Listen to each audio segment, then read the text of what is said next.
Hello, my dear students. I welcome all of you on Saima Tabassum classes.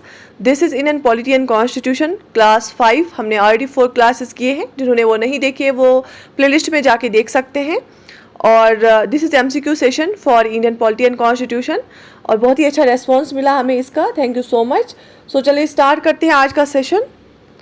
Question number पहला जो question है आज के session का वो यहाँ पे आपकी स्क्रीन पे आ रहा होगा. शाबाश. Okay. Which of the following constitutional amendments are related to raising the number of members of Lok Sabha to be elected from the states? जो लोक सभा है ये लोअर हाउस है हमारे पार्लियामेंट का, lower house of our parliament है ना लोक सभा. और लोक सभा में स्टेट से ज़्यादा मेंबर्स हम इलेक्ट करें. नंबर ऑफ मेंबर्स को कब इंक्रीज़ किया गया? उस नंबर ऑफ मेंबर्स को जब इंक्रीज़ किया गया लोकसभा के लिए फ्रॉम स्टेटस, उसके साथ कौन से कॉन्स्टिट्यूशनल अमेंडमेंट्स डील करते हैं. ऑप्शंस में क्या दिया गया है? 6th and 22nd constitutional amendment act, 13 and 38 constitutional amendment act, 7th and 31st constitutional amendment act, 11th and 42nd constitutional amendment act. And yes, the right answer is option C. 7th और 31st constitutional amendment act deal करता है किसके साथ? Lok Sabha members को जब number increase किया गया state से इलेक्ट जब होते हैं ना मेंबर्स टू लोकसभा, तो उनका नंबर इंक्रीज करने में. 7th कॉन्स्टिट्यूशनल अमेंडमेंट एक्ट हुआ था 1956 में और 31st कॉन्स्टिट्यूशनल अमेंडमेंट एक्ट हुआ था 1973 में. ठीक है. Okay. So moving to another question. Okay. With reference to the constitution of India which one of the following pairs is not matched? इनमें से कौन सा पेयर मैच करके नहीं है? देखो 7th शेड्यूल जो हमारा 7th शेड्यूल है ना इंडियन कॉन्स्टिट्यूशन का, जो 7th शेड्यूल है उसमें 3 लिस्ट दिए गए हैं, यूनियन लिस्ट, स्टेट लिस्ट और कंकरेंट लिस्ट. ठीक है. कौन सा आइटम किस लिस्ट में है हमें ये देखना है, या क्या अच्छे से इन्होंने मैच किया कि नहीं किया. तो जो गलत मैच होगा वो हमारा आंसर होगा. क्या फॉरेस्ट कंकरेंट लिस्ट में है, क्या स्टॉक एक्सचेंज कंकरेंट लिस्ट में है, क्या post office saving and bank union list में, क्या पब्लिक हेल्थ स्टेट लिस्ट में. देखो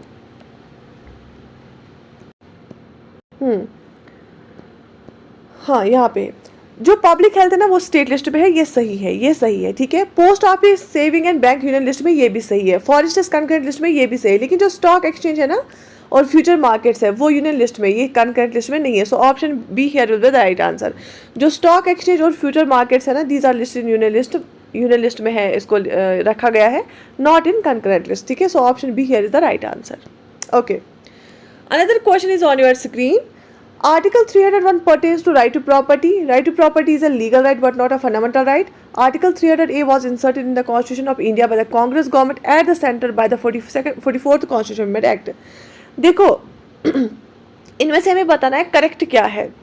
अगर हम पहले सेकंड स्टेटमेंट की बात करेंगे, right to property is a legal right, ये बिल्कुल सही है, but not a fundamental right, ये भी बिल्कुल सही है. ठीक है.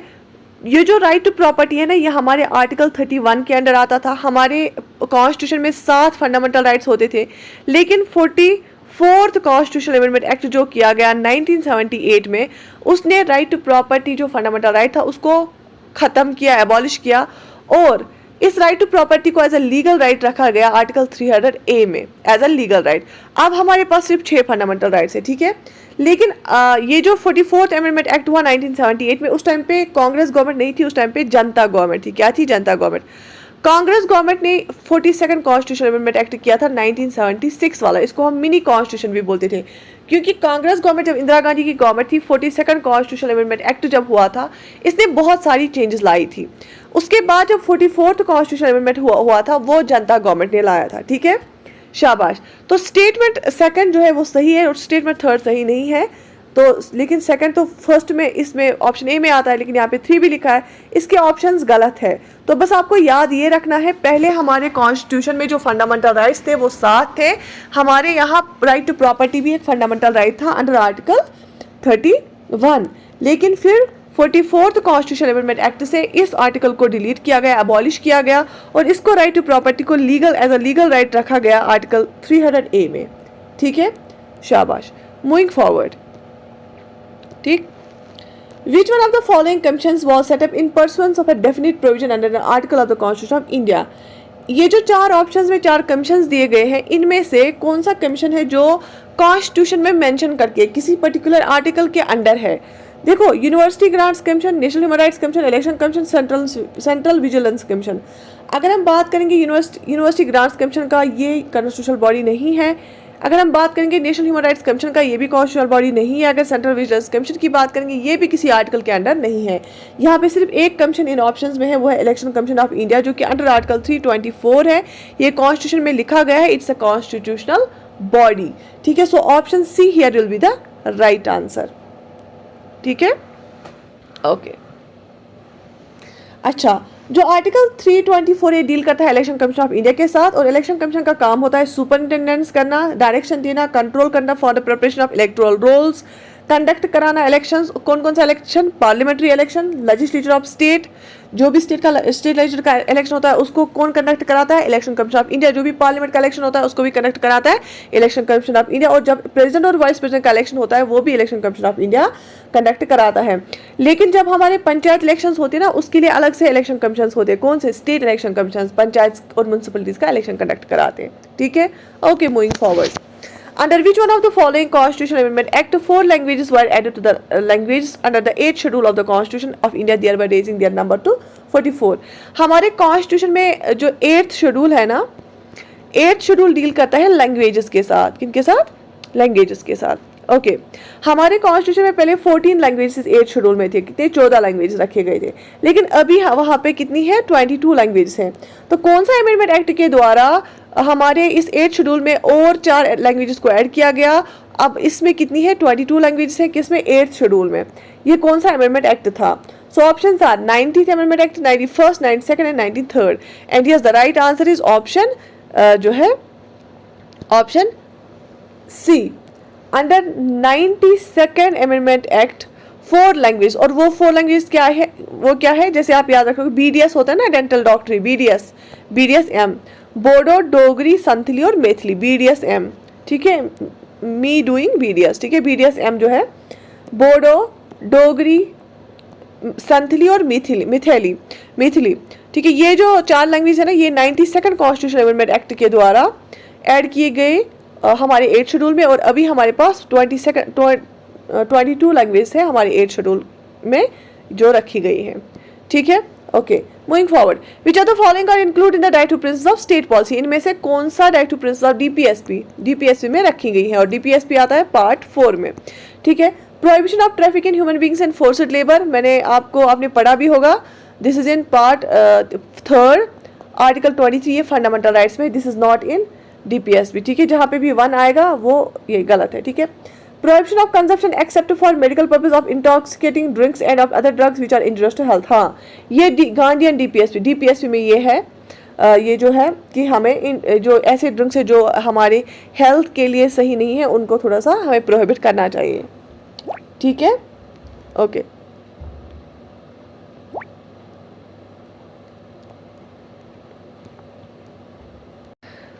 ये जो पहला स्टेटमेंट है ना, this is not in DPSP, ये फंडामेंटल राइट हमारा है, आर्टिकल 23 राइट टू एक्सप्लॉयटेशन। ये जो दूसरा स्टेटमेंट है ये DPSP में आता है। ठीक है, यहाँ पे हमें क्या बोलना है, कौन सा इनमें से आता है? Directive principle of state policy में। So option B here is the right answer, only statement 2। ठीक, okay. The directive principle commit the state to raise the level of nutrition and the standard of living and to improve public health by prohibiting other drugs which are injurious to health. Okay, so question number 47, हमें ये statements देखने। Constitution of India क्या provide करता है? The legislative assembly of each state shall consist of not more than 450 members chosen by direct election from the territorial constitution in the state. A person shall not be qualified to be chosen to fill a seat in the legislative assembly of a state if he or she is less than 25 years of age. देखो, ये दिया गया है legislative assembly के related statements. हमारे हर एक state में जो है लेजिस्लेटिव असेंबली होती है। यूनिकैमरल कुछ स्टेट्स में है और बाइकैमरल कुछ स्टेट्स में है। बाइकैमरल का मतलब होता है जहाँ पे 2 हाउसेस होती है, लेजिस्लेटिव असेंबली और लेजिस्लेटिव काउंसिल। यूनिकैमरल का मतलब होता है जहाँ पे सिर्फ एक हाउस होता है, लेजिस्लेटिव असेंबली। तो पहला स्टेटमेंट हमें बताता है कि कॉन्स्टिट्यूशन में दिया गया है हर एक स्टेट लेजिस्लेटिव असेंबली जो होगी ना, उसमें 450 मेंबर्स होंगे मिनिमम। ठीक है, जो कि डायरेक्ट इलेक्शन से आएंगे। और दूसरा स्टेटमेंट हमें बताता है अगर कोई भी बंदा ये कंटेस्ट करेगा इलेक्शन और बनेगा मेंबर ऑफ लेजिस्लेटिव असेंबली, वो होना चाहिए, वो 25 ईयर से छोटा नहीं होना चाहिए। तो इनमें से बताना हमें कौन से स्टेटमेंट सही है, कौन से गलत है। So yes, option 1 is wrong, so option 2 is Correct. A person can become a member of the Legislative Assembly of a state if he or she is a citizen of India and not less than 25 year of age. अगर आप किसी भी state का जहाँ पे भी आप रहते हैं, जिस भी स्टेट में आप रहते हैं, अगर आप वहाँ पे लेजिस्लेटिव असेंबली का मेंबर बनना चाहते हैं, आप इलेक्शन कंटेस्ट करेंगे, लेकिन एलिजिबिलिटी क्या है? एक तो आपको होना पड़ेगा सिटीजन ऑफ इंडिया, दूसरा आपकी एज होनी चाहिए 25 ईयर्स या उससे ज़्यादा, ठीक है, उससे कम नहीं हो सकते हैं। लेकिन ये जो 450 वाली मेंबर्स की बात है ना, गलत है। Statement 1 is wrong, statement 2 is correct, so only 2 is the right answer. Okay, so in what way does the Indian Parliament exercise control over the administration? Indian parliament जो है ना वो इंडियन एडमिनिस्ट्रेशन में किस तरह से कंट्रोल करता है। जैसे इंडियन एडमिनिस्ट्रेशन में एग्जीक्यूटिव्स होते हैं, ठीक है, टेम्परेरी एग्जीक्यूटिव्स, परमानेंट एग्जीक्यूटिव्स, तो इंडियन पार्लियामेंट कैसे कंट्रोल करता है उनको, ठीक है, शाबाश। Through parliamentary committee, through consultative committee of various ministries, by making administration send periodic reports, by compelling executives to issue rates. तो बताइए क्या रहेगा इसका answer? So the right answer is option A. Parliamentary committees जो हमारी है ना वो इन डिटेल हर एक डिपार्टमेंट, हर एक मिनिस्ट्री का ये करती है, रिपोर्ट भेजती है, ऑडिट करता है कैग, ठीक है, पैक उस कैग के ऑडिट रिपोर्ट को देखता है। तो इंडियन पार्लियामेंट इन्हीं पार्लियामेंट्री कमेटी के थ्रू इनको कंट्रोल करता है। देखिए इसमें हम देखेंगे एक्सप्लेनेशन में हम देखते हैं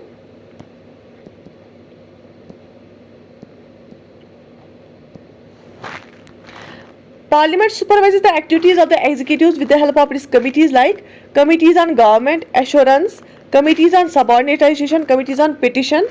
Considering the volume of legislation to be handled by Parliament, committees have been established to transact a good deal of legislation. देखो पार्लियामेंट्री कमेटी हमारे पास दो तरह की होती है, एक होती है स्टैंडिंग कमेटी और दूसरी होती है एडहॉक कमेटी। जो स्टैंडिंग कमेटी होती है ना ये पीरियडिकली सिलेक्ट की जाती है और ये कंटिन्यूस बेस पे काम करती है। लेकिन जो एडहॉक कमेटी होती है एक पर्टिकुलर केस के रिलेटेड, एक सिचुएशन के रिलेटेड बनाई जाती है, जब वो कंप्लीट होता है वो काम तो इसको ख़त्म किया जाता है। लेकिन जो ये पार्लियामेंट्री कमेटीज है ना ये पार्लियामेंट को हेल्प करती है, क्योंकि पार्लियामेंट के पास इतना टाइम नहीं होता है कि वो इन डिटेल देखें, तो पार्लियामेंट्री कमेटी हेल्प करती है पार्लियामेंट को। Okay, so another question is, in the Indian Constitution the right to equality is granted by following articles. Indian constitution में राइट टू इक्वालिटी जो है किन आर्टिकल्स के अंडर आती है? 16 to 20, 15 to 19, 14 to 18 and 13 to 17। And yes the right answer is option C.